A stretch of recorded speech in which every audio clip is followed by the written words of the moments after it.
ജർമ്മനിയിൽ വന്ന് nursing assistant course ചെയ്ത് 3.5 ലക്ഷം രൂപ സാലറി വാങ്ങണേ.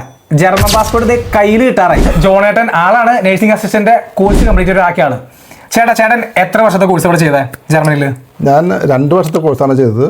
A2 ലാംഗ്വേജ് വെച്ചിട്ടാണ് ഞാൻ ആ കോഴ്സ് കംപ്ലീറ്റ് ആക്കിയത്. ഇപ്പോൾ ജർമ്മനിൽ ചേട്ടൻ എത്ര വർഷമായി? ഞാൻ ഏകദേശം 8 വർഷത്തോളമായി. ഇപ്പോൾ ഞാൻ 8 വർഷം കഴിഞ്ഞു. ഞാനിപ്പോൾ സാലറി ഞാൻ എത്രയുണ്ട് ഏകദേശം? ഞാനിപ്പോൾ 6 വർഷത്തോളമായി ഞാനൊരു ഗവൺമെൻറ് ഹോസ്പിറ്റലാണ് ജോലി ചെയ്യുന്നത്. ഇപ്പോൾ എനിക്ക് 3500 യൂറോ എനിക്ക് ശമ്പളം കിട്ടുന്നുണ്ട്. ഏകദേശം 3.5 ലക്ഷം രൂപ ഇന്ത്യൻ റുപ്പീസിൽ കാൽക്കുലേറ്റ് ചെയ്യുമ്പോൾ ഏകദേശം എത്ര കിട്ടുന്നുണ്ട്. ഇത് കഴിഞ്ഞാൽ ഈ കോഴ്സ് നമുക്ക് PR അല്ലെങ്കിൽ പാസ്പോർട്ടിനൊക്കെ വെക്കാൻ പറ്റും? നമുക്ക് 5 വർഷം കഴിഞ്ഞ് കഴിഞ്ഞാൽ 5 വർഷം ടാക്സ് അടച്ചു കഴിഞ്ഞാൽ നമുക്ക് ഡയറക്റ്റ് പാസ്പോർട്ട് നമുക്ക് വെക്കാവുന്നതാണ്. ഓക്കെ. ഇപ്പോൾ ചേട്ടൻ PR പാസ്പോർട്ട് എന്താ? ഞാൻ ഡയറക്റ്റ് പാസ്പോർട്ടാണ് അപ്ലൈ ചെയ്തത്. അതുകൊണ്ട് എനിക്ക് ഏകദേശം എൻ്റെ പാസ്പോർട്ടിൻ്റെ ഇൻ്റർവ്യൂ കഴിഞ്ഞു കഴിഞ്ഞാൽ ഏകദേശം 3-4 മാസത്തിലുള്ള പാസ്പോർട്ട് കയറി കിട്ടുമെന്നാണ് ഞാൻ മനസ്സിലാക്കുന്നത്. അടിപൊളി. ഞാൻ പല വീഡിയോസിലും കണ്ടിരുന്നു 1 വർഷത്തെ കോഴ്സ് മാത്രമേ ഉള്ളൂ ഇവിടെ ജർമ്മനിയിൽ നഴ്സിംഗ് ഹോസ്പിറ്റലിൽ നഴ്സിംഗ് അസിസ്റ്റന്റിന്റെ കോഴ്സ്. പിന്നെ സാലറി കിട്ടില്ല, നല്ലൊരു സാലറി ഇതിനില്ല, പാസ്പോർട്ട് PR ഒന്നും അപ്ലൈ ചെയ്യാൻ പറ്റില്ല.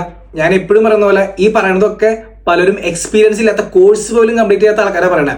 എപ്പോഴും നിങ്ങൾ ഇതിനെക്കുറിച്ചുള്ള ഡൗട്ടുകളൊക്കെ ജർമ്മനിയെ കുറിച്ചുള്ള എന്ത് ഡൗട്ട്സ് ചോദിക്കുമ്പോൾ എക്സ്പീരിയൻസ് ആയിട്ടുള്ള ആൾക്കാരോട് മാത്രം ചോദിക്കുക.